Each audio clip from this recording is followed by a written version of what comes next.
Iran की तरफ से जो बैलिस्टिक मिसाइल दागा गया डिमोना में, उसमें 71 लोग घायल हुए हैं और उनमें से 10 की हालत गंभीर बताई जा रही है। एक जोरदार अटैक था ये, और जब मिसाइल आया ईरान की तरफ से इंटरसेप्शंस की कोशिश की गई एयर डिफेंस सिस्टम की तरफ से, लेकिन ये टोटल इवेड हो गया। और अब यहाँ की एजेंसीज जो हैं ये इन्वेस्टिगेट करने की कोशिश कर रहे हैं कि आखिर ये एयर डिफेंस सिस्टम फेल कैसे हुआ। हालांकि इंटरसेप्शन की कोशिश की गई, यानी इंटरसेप्टर्स निकल गए एयर डिफेंस सिस्टम से, लेकिन ये मिसाइल ने पूरा चकमा दिया एयर डिफेंस सिस्टम को और सीधे डायरेक्ट हिट बस्ती में लगी। और अभी तक 71 लोग जो हैं वो घायल हुए हैं, हॉस्पिटल पहुंचे हैं, और उनमें से 10 की हालत गंभीर बताई जा रही है। ये एरिया स्ट्रेटेजिकली बहुत इंपॉर्टेंट है क्योंकि इसी एरिया में न्यूक्लियर साइट्स हैं इसराइल की। ये डिमोनिया के साथ का एरिया जो है ये एक डेजर्ट वाला एरिया है और वहां पर ही न्यूक्लियर रिएक्टर हैं। तो उसका मतलब है कि जिस तरीके से नतांज में हमला किया था इसराइल ने या यूएस फोर्सेस ने, तो उसका फौरन बदला ईरान ने ले लिया। और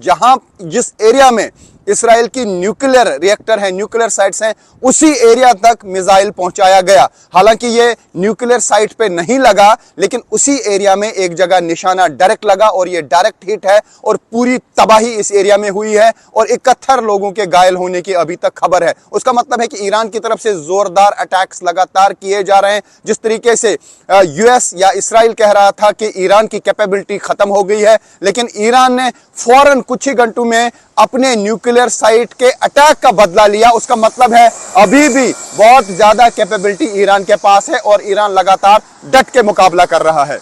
यही वो रिफाइनरी है जिसपे कल ईरान ने ताबड़तोड़ मिसाइल हमले किए और इसी रिफाइनरी में आग लगी थी, क्योंकि ईरान के गैस फील्ड्स पर इसराइल ने हमला किया था और ईरान ने कहा था कि इसका बदला बहुत जल्द दिया जाएगा और वार्निंग जारी की थी कई कंट्रीज को ईरान ने। और कल हमने देखा कि ताबड़तोड़ हमले किए गए कतर पे, कुवैत पर और यूएई पर, और वहां पर भी ऑयल रिफाइनरीज पे हमला किया गया और इसराइल में भी ऑयल रिफाइनरी पे हमला किया गया। मैं आपको बता दूं, बजन ऑयल रिफाइनरी वो रिफाइनरी है इसराइल की जो इसराइल की 60% गैस, पेट्रोल और डीजल की जरूरतों को पूरा करती है, यानी सबसे बड़ी रिफाइनरी है। और इसी पर कल ताबड़तोड़ हमले किए, ईरान ने मिसाइल अटैक किया और इस रिफाइनरी में आग लगी। यानी जिस तरीके से उनके गैस फील्ड्स पर, यानी ईरान के गैस फील्ड्स पे हमला किया गया था, उसका बदला ईरान ने ले लिया है। यही वजह है कि अमेरिका भी सख्ते में आ गया है और यूएस के प्रेसिडेंट ने कहा कि इसराइल की तरफ से जो अटैक किया गया उसमें यूएस फोर्सेस शामिल नहीं थे। तो ये आप देख सकते हैं एक बहुत बड़ी रिफाइनरी है और यहां से ही गैस, पेट्रोल, डीजल और बाकी प्रोडक्ट्स जो हैं वो सप्लाई होते हैं पूरे इसराइल को। और बताया जा रहा है कि ये सबसे बड़ी रिफाइनरी है इसराइल की जिस पे ईरान ने हमला किया है, यानी ईरान के मिसाइल्स यहां तक पहुंच गए हैं। हालांकि इसराइल का दावा है कि एक शार्पनर गिरा था, उससे ज़्यादा नुकसान नहीं हुआ, लेकिन हमने देखा कल धुएं के गुबार यहां से उठ रहे थे, यानी ठीक टारगेट पे निशाना लगा है ईरान का। और ईरान ने फौरन बदला लिया गैस फील्ड्स पे जो हमला किया गया था। उसका मतलब है कि ईरान ने भी एनर्जी सेक्टर को इसराइल में हिट किया।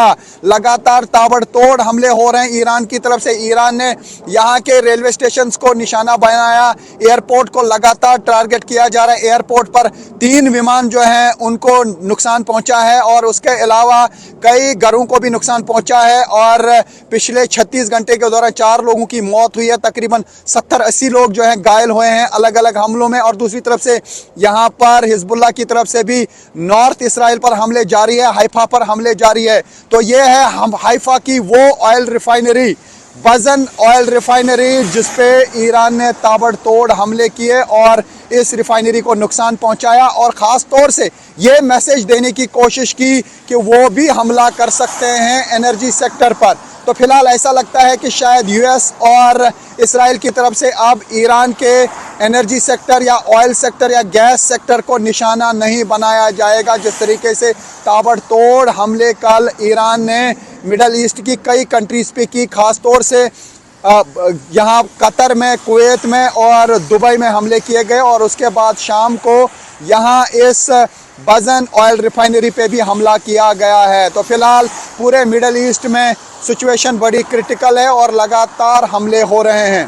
तो इसराइल और ईरान के दरमियान युद्ध जारी है, लेकिन इस युद्ध के बीच ऐसा लगता है कि शायद अब ईरान में एनर्जी सेक्टर को टारगेट नहीं किया जाएगा, क्योंकि जब वहां के गैस फील्ड्स पे हमला किया गया तो ईरान ने जोरदार पलटवार किया, न सिर्फ इसराइल की इस रिफाइनरी पे बल्कि कतर, कुवैत, दुबई में लगातार हमले करके प्रेशर में आ गया है यूएस भी और इसराइल भी। यही वजह है कि अब यूएस और इसराइल की तरफ से शायद ईरान के एनर्जी सेक्टर को निशाना नहीं बनाया जाएगा, लेकिन युद्ध का सिलसिला लगातार जारी है। Rifat Abdullah, news 18 India, Israel. और इसी रिफाइनरी पे कल अटैक किया था ईरान ने मिसाइल से और यहाँ पे आग लगी थी। मैं दिखाने की कोशिश करूंगा इस वक्त इस रिफाइनरी के अंदर क्या हाल है, लेकिन उससे पहले मैं आपको बता दूं ये वो रिफाइनरी है जो 50 से 60% इसराइल की तेल की जरूरतों और गैस की जरूरतों को पूरा करती है, यानी एक बड़ा अटैक है ये। तो आप देख सकते हैं यहाँ अभी भी धुआं उठ रहा है और ये बजन रिफाइनरी है, एक सबसे बड़ी रिफाइनरी है इसराइल की। यहाँ पर आप देख सकते हैं कि किस तरीके से धुएं के गुबार हैं इर्द गिर्द, क्योंकि यहाँ पे आग लगी थी और आग को बुझाने की कोशिश कल ही की गई थी, लेकिन कुछ जगहों पे अभी भी आग लगी हुई है। ये देख सकते हैं आप, ये बजन रिफाइनरी है और इसी पे ईरान ने अटैक किया था। तो ये आप न्यूज़ 18 इंडिया पे एक्सक्लूसिव विजुअल देख सकते हैं, ये बजन रिफाइनरी है। तो ये आप देख सकते हैं ये ऑयल रिफाइनरी कंपनी का बजन ग्रुप है और ये आप देख सकते हैं कि किस तरीके से इसके अंदर अभी भी आग लगी हुई है, अभी आग जल रही है कई जगहों पे। तो उससे आप अंदाज़ा लगा सकते हैं कि डैमेज ज़रूर हुआ है यहाँ पे। हालांकि इसराइल का दावा है कि ज़्यादा डैमेज यहाँ पे रिफाइनरी को नहीं हुआ है। यही वो रिफाइनरी है जिस पे कल ताबड़तोड़ हमले किए गए ईरान की तरफ से और मिसाइल का एक टुकड़ा यहाँ पे गिरा, जिसकी वजह से यहाँ पे आग लगी और अभी भी यहाँ पे धुआं हम देख पा रहे हैं, धुआं निकल रहा है।